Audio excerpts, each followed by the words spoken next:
What we call our personality is often just the most successful coping strategy we developed before we were old enough to choose. The performing usually starts pretty young, and we don't even remember when it began. We just know that somewhere along the way, the real one went underground, and the curated masked one kind of took the wheel, took the stage. Hey there, and welcome to the Heal with Grace podcast. I'm your host, Grace Secker, and I'm a holistic licensed therapist and nervous system coach who believes that the chronic and often unseen symptoms you're living with are a sign of something deeper going on, a sign that your nervous system needs attention. In each episode, I'll share the science behind the most common chronic health disorders, plus holistic tips using mental, physical, and spiritual practices. You'll hear what I've learned in my journey and the true stories from our trusted guests, so you can feel less alone in your experience and give yourself grace no matter what you're going through. So without further ado, settle in and get cozy. It's time to heal with grace. Hello, and welcome back to the Heal with Grace podcast. I'm going to do something a little bit different today. And I don't want to teach something so specific about the nervous system signals, but I really want to talk about and share with you what honestly I've been sitting with lately of what the whole point of this mind body journey is about. There's so much that can come from healing our symptoms because it's not just about the physical symptoms. I mean, it's not about them at all, to be honest. They're just the tip of the iceberg. It's just the entry point into actually what we need for ourselves. And today I want to talk about the masks that we hold and the way that we carry ourselves.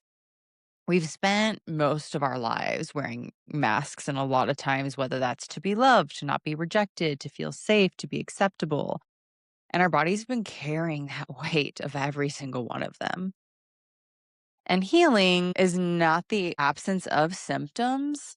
It can be, very much so can be, but real healing starts when your body recognizes that it's safe to actually be authentically you.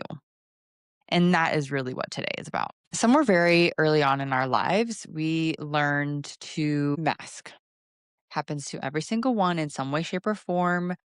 For many of us, it's maybe a little bit more extreme than others, but we all do, regardless of whether it leads you to chronic symptoms or not. We do, because at a collective level, as human beings, we are meant to be in connection with each other. It is survival, right? If you're not a part of the tribe back in the day, you literally did not survive. You would die.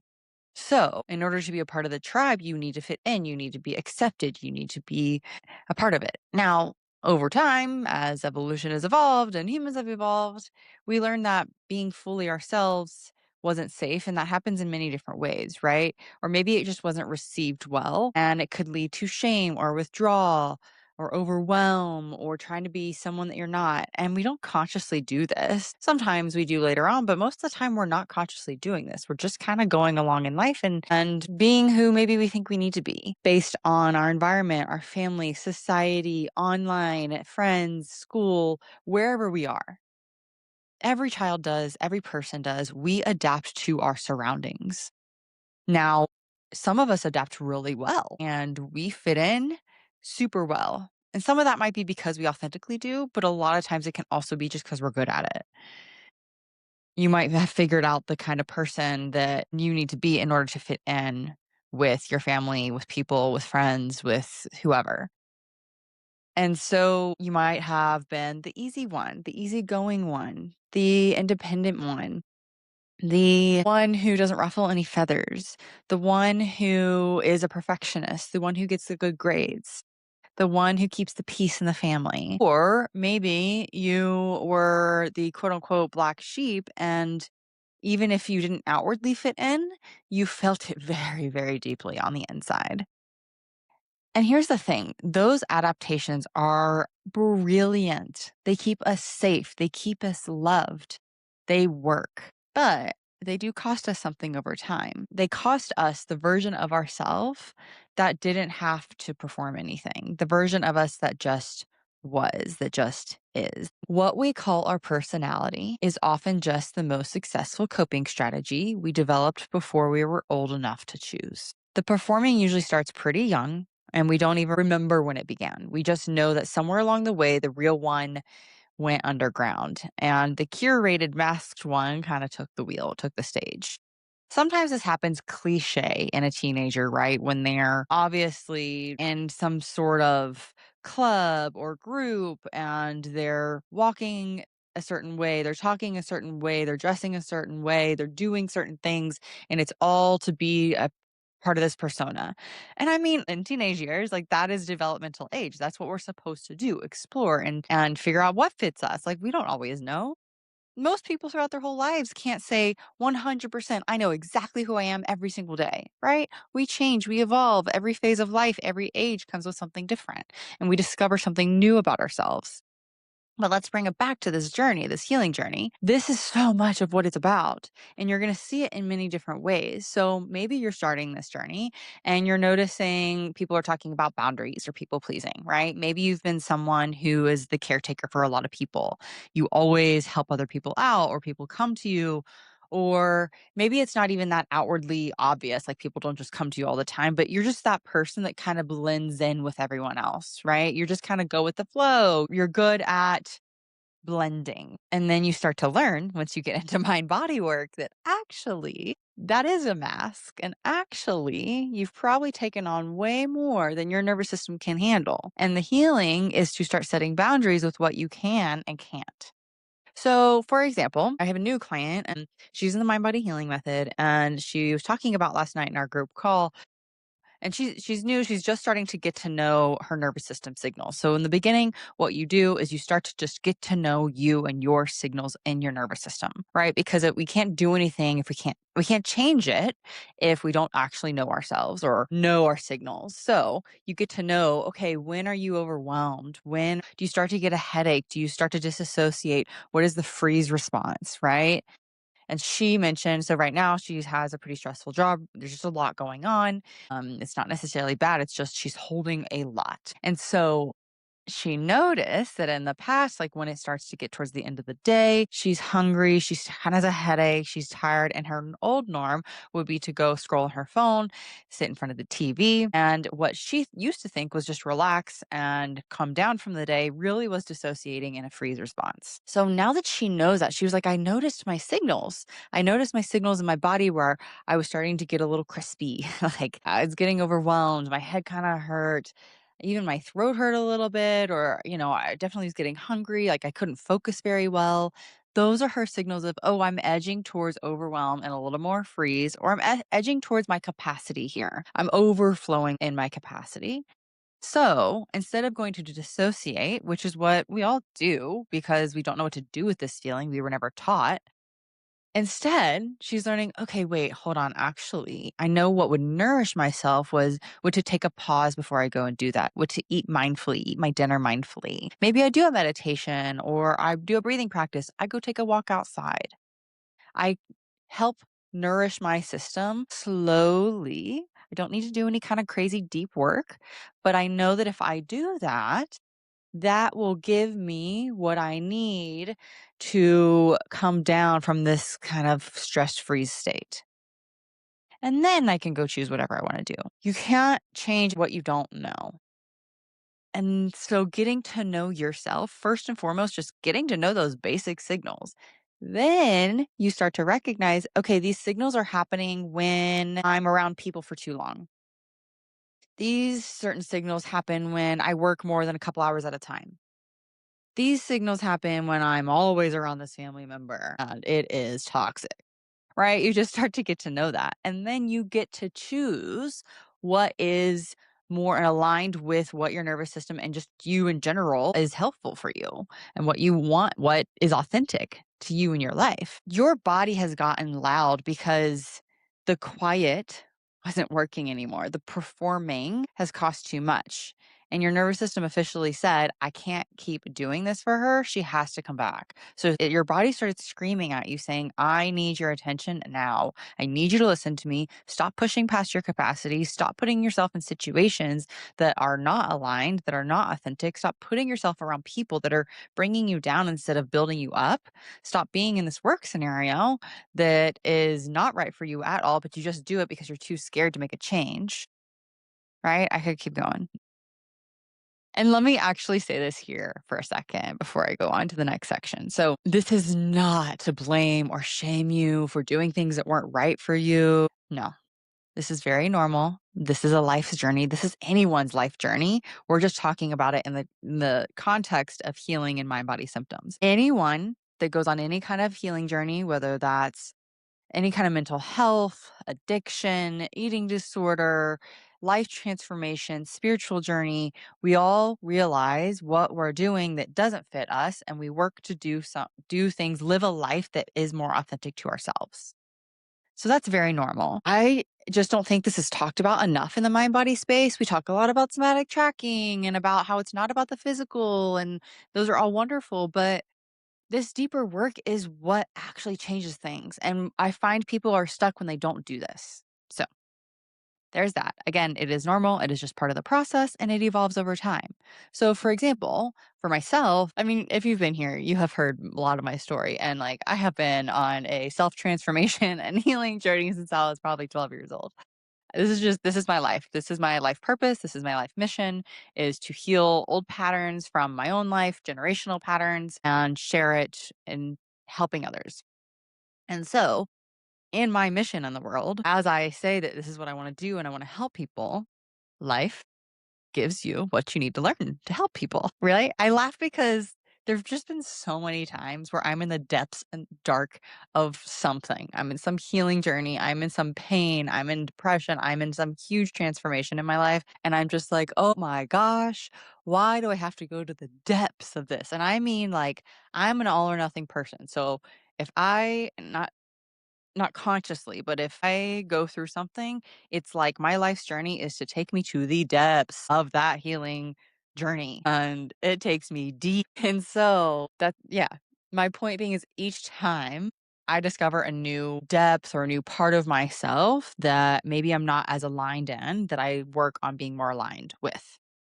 So that's happened in relationship, right? I've been divorced. That's happening in mind body healing. That's happened in where I live in the world. I've traveled around all around the world trying to figure out where I want to live.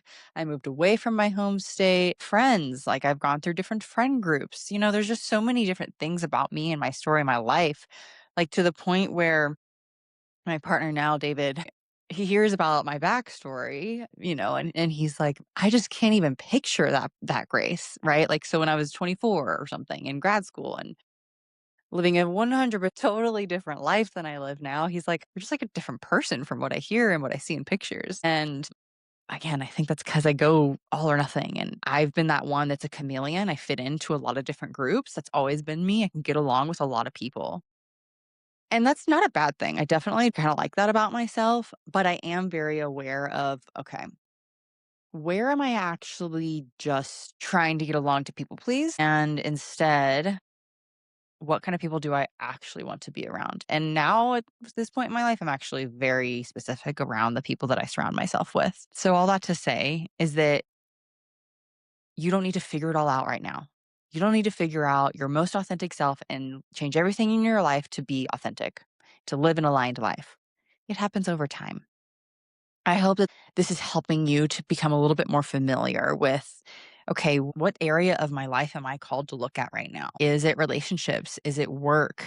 Is it just literally being kind to yourself and acknowledging that you have self-worth and self-esteem and building up your own confidence with yourself, right? Maybe it's where you live. Like there's just so many different areas of life. Maybe it's your spirituality, your connection with religion. Where do you feel called to look at and to discover where you're really not being true to what's important to you? So, here's a few examples from clients that I've had over time. I've had a client who finally started to say no to the family obligation that she'd been respectfully saying yes to for 15 years. And that migraine she'd had for 2 weeks started resolving in 48 hours. There's a client who stopped performing with the people around her, realized that the group of friends she was with actually was really tearing her down and was kind of this enmeshed toxic group, and started to pull away from it and actually realized how much of a relief it was. Like literally felt this weight lifted off her body because she wasn't trying to perform and fit into this group that she didn't actually even want to be a part of. She just felt like she needed to because they were kind of a clicky, cool group. I had one client whose chronic fatigue lifted a lot when she stopped trying to be the easy partner in her marriage, the one who does all the things, who's easygoing, who doesn't have as much of an opinion, and actually started to stand up for what she wanted in the marriage and in her life. I had one client who actually did realize that she needed to leave her career that was technically successful, but it really went against some of her own personal values and her own spiritual connection. It just pulled her out of morality where she just felt like she couldn't do it anymore. So, all this to say, what does it actually look like to come home to ourselves, to be more authentic? I've given a few examples throughout this time, and it really takes being the observer in your life. When do symptoms show up the most? When do you feel overwhelmed? What are you dragging your feet on, right? Are you procrastinating something? Do you constantly cancel plans with a certain person or kind of back out? Where do you feel like you can show up and be a little bit more vulnerable? Can you let your kids see you cry? Can you let someone else see you in your emotional state? Can you text back someone when you feel like it, not the second you see the message, right? Take some time to respond. Let yourself be curious. Let yourself be the observer. Start to understand where and how this is happening. And once you start to look for this, you'll receive more. So I'm focusing this a lot in my business and entrepreneurship and really listening to my heart and what I know is important to me and where I'm at. And showing up that way online, here in my podcast, in my program with my clients. That's a whole other podcast episode. But I think that many of my years of early therapy career and what I was taught in school kind of made me have this mask of like, I'm the therapist. I'm supposed to be kind of blocked off and don't let any clients see anything about you. Obviously, if you've been around here, you know that's not exactly my MO anymore, but there is still this mask and this wall that I feel like, and I've had other people reflect that back to me too. And it's not that I'm going to come and spill everything on here because I don't feel like that's actually important either. It's not about all or nothing, keeping everything in or sharing everything all over the internet. Like, no, but it's being more authentic to how I feel I would need to show up at this point in my life. So, my point being is once I started to kind of like lean into this a little bit more, I mean, especially online, the algorithm is giving me so many videos of people talking about, I wasn't authentic. No, and this is how I am. I'm having an identity crisis. This is how I'm changing, like all these things. So, I'm like, okay, this is my lesson right now. I got to see it. So, if this feels true to you, if this feels like, yeah, there's something here that I need to explore, keep exploring it. Let it be an exploration. Let it help you understand yourself a little bit more. Coming home to yourself, being authentic does not need to be some huge, big rebrand, right? It's not, okay, you got to quit your job tonight and you got to move across the country or you got to move to the woods and go off grid. It's a lot of the times many more thousand tiny moments where you choose the truth over the performance. And every one of those moments is a message to your nervous system. She's back. It's safe to be me. It's safe to be her. We don't have to mask and hold it together for anyone else anymore. So when you start letting the real version of you show up in your life, things can get a little uncomfortable. It's not going to be super easy. Like, there's a couple things I've done recently where, ooh, I had some anxiety around it, but there was something about it that just felt like, okay, I feel like this is important. I need to do this. And also it just feels true to me, even though it's really scary to share. So that's normal. It's normal to feel unsettled about it or anxious about it and also know that it's true. You might even feel a little guilty or selfish at first, right? If you're choosing you over someone else. And during this time, your nervous system might spike a little bit before it settles down because you have to start to teach it that it's okay to be you. But at first, it's going to be like, this is not okay, right? It just doesn't trust the new strategy yet. So you just have to keep practicing over and over and over again. So here is what I want to leave you with a little short, sweet episode. Who would I be if I stopped performing or masking a version of me in this area of my life? I learned it was safe. And that's wonderful and okay. Who would I be? What would I do? What actions would I take? What would I feel if I stopped being this version of me I thought I was supposed to be? If this feels really important to you, keep exploring it. And I also want to invite you into the mind body healing method. If this feels like something that you're ready to do, I have a whole phase. It's called Integrate, a whole phase on our emotions, on integrating the parts of us, on being more authentic. And it all ties into healing and working with mind body. If that feels appropriate for you, if you want a guide, if you want step by step instructions, you can find the link below. The self paced course is available right now. Our group program is closed for the time being, but you can find the self paced program and you can also add on private sessions to dig deeper into those parts if that feels important to you. All right. Until next time, take care of yourself and keep healing with grace.